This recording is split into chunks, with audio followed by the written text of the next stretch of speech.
Os horrores da Primeira Guerra Mundial são bem documentados. Já abordamos alguns aqui no canal, mas um dos aspectos mais interessantes da guerra foi o avanço da cirurgia plástica reconstrutiva. O assunto do vídeo de hoje é Mustafa Ipar, um oficial turco que sofreu uma lesão horrível, algo que desafia a compreensão. No vídeo de hoje, vamos analisar sua vida, recuperação e os pioneiros dessas cirurgias impressionantes. Pode ser útil iniciar explicando brevemente os horrores da Primeira Guerra Mundial e a necessidade das cirurgias de reconstrução facial. Embora já houvesse muitos soldados feridos pelos horrores da guerra muito antes da Primeira Guerra Mundial, os feridos nesse conflito eram especialmente visíveis. As particularidades da guerra de trincheiras resultaram em uma proporção muito maior de ferimentos faciais do que nas guerras anteriores. A cabeça acima do parapeito se tornava um alvo tentador e as balas causavam danos imensos.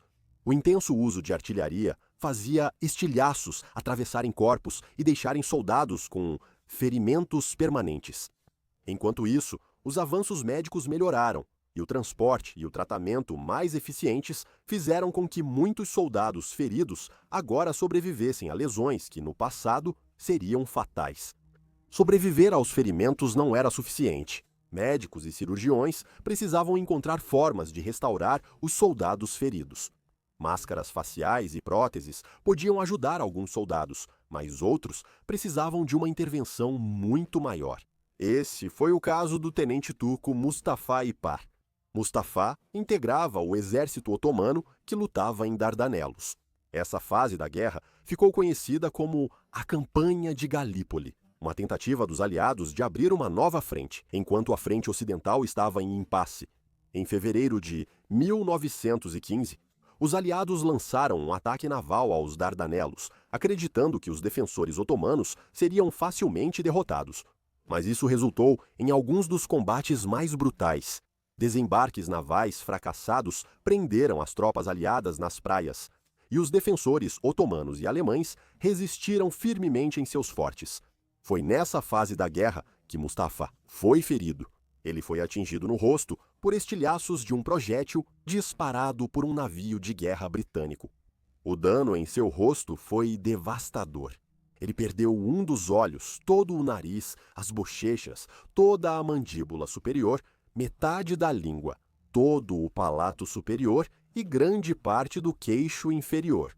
Como mostra o perfil lateral do rosto dele, ele perdeu grande parte do centro do rosto. Tudo o que restou do rosto dele foi o olho esquerdo, a testa e o osso da mandíbula inferior.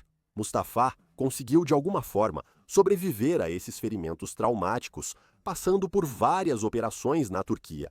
Essas cirurgias salvaram sua vida, mas os ferimentos afetaram gravemente sua qualidade de vida.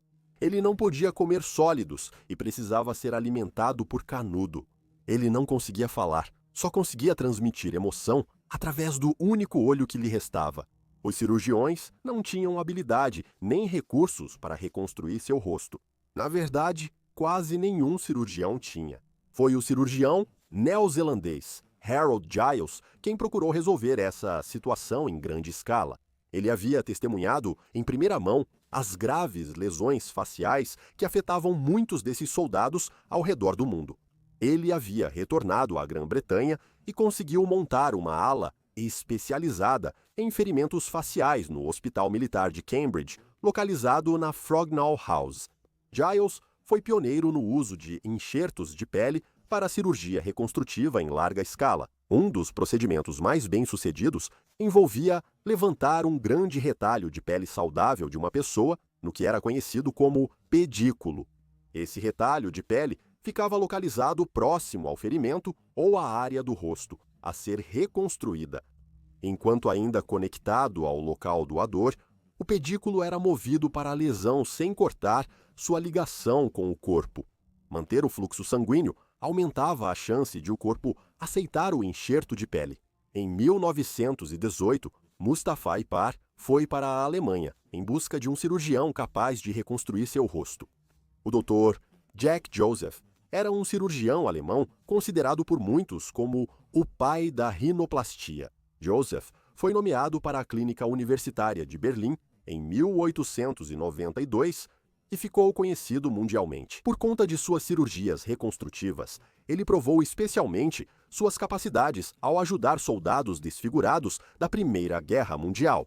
Em junho de 1916, ele foi nomeado chefe do Departamento de Cirurgia Plástica Facial em um hospital de Berlim. O hospital, onde ele trabalhava, realizava cirurgias reconstrutivas em soldados sobreviventes de graves ferimentos que necessitavam de intervenções especializadas. O foco era garantir que esses soldados tivessem qualidade de vida, não apenas sobrevivência. Mas uma iniciativa dessas nunca havia sido tentada em um rosto tão severamente danificado.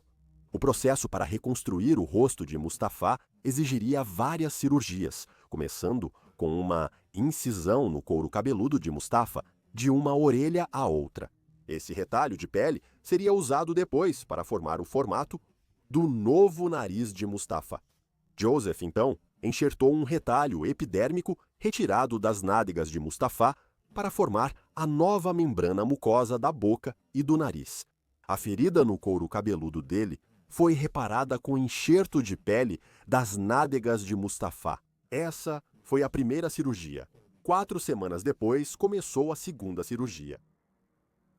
Joseph retirou um retalho de pele da testa de Mustafa em formato de viseira e o puxou sobre os olhos até a área ao redor da boca. O perfil nasal foi criado usando um osso artificial que foi implantado sob a pele. Formaram-se novos lábios na boca. Também havia planos para colocar uma dentadura permanente, mas essa parte da cirurgia falhou. Ambas as operações foram realizadas de forma notável sob anestesia local, o que significa que ele estava consciente. A única parte que exigiu anestesia geral foi a retirada de pele das nádegas de Mustafa. Após 4 semanas de recuperação, Mustafa deixou o hospital. Embora não tenha sido uma recriação idêntica ao seu rosto original, ele recuperou um rosto. Assim, há um retorno à normalidade e funcionalidade. Mas ainda havia um longo e difícil processo pela frente. Ele precisou aprender a usar a nova boca para falar e comer, já que ainda seguia uma dieta líquida. O nariz dele continuou sem funcionar, mas ao menos parecia ter um nariz. Mas, como para muitos soldados gravemente feridos e desfigurados, retornar à vida civil após a guerra foi incrivelmente difícil. Esses homens serviram na guerra mais brutal até então, experimentaram os horrores da guerra industrializada e ficaram física e psicologicamente destruídos. Para aqueles com desfigurações visíveis, a rejeição da sociedade era um problema real, com muitas pessoas preferindo permanecer nos hospitais que cuidaram deles. Pelo menos nesses hospitais, eles estavam com outros homens que sofreram ferimentos parecidos e sabiam o que tinham passado. Infelizmente, há pouca ou nenhuma informação sobre como foram as experiências de Mustafa depois que ele deixou o hospital de José. Sabe-se que ele retornou à Turquia. Não sabemos como ele se reintegrou à sociedade. Mas olhando para outros soldados com ferimentos devastadores, provavelmente teria sido um processo difícil, se não impossível. A cirurgia de Mustafa Ipar foi bem documentada e logo as fotos se espalharam pelo mundo. Embora eu diga agora que algumas das fotografias de Mustafa Ipar no Instagram são frequentemente atribuídas de forma errada ou contêm imprecisões. As fotos foram publicadas em 1924 no livro Antiguerra de Ernst Friedrich, A Guerra contra a Guerra. Nele, ele publicou muitas fotografias dos horrores da guerra, desde corpos espalhados pelo campo de batalha até aqueles feridos pela guerra. A foto de Mustafa Ipar foi só uma das muitas publicadas.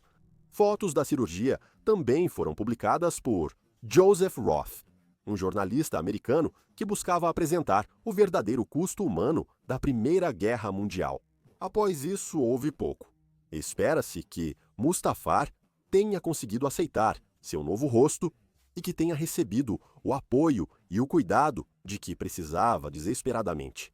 Se for parente ou tiver alguma história sobre ele, compartilhe aqui embaixo. As fotos das lesões e da cirurgia de Mustafa Ipar estão entre as mais impressionantes já feitas. Elas são um exemplo sombrio das consequências para aqueles que lutaram na primeira guerra verdadeiramente industrializada.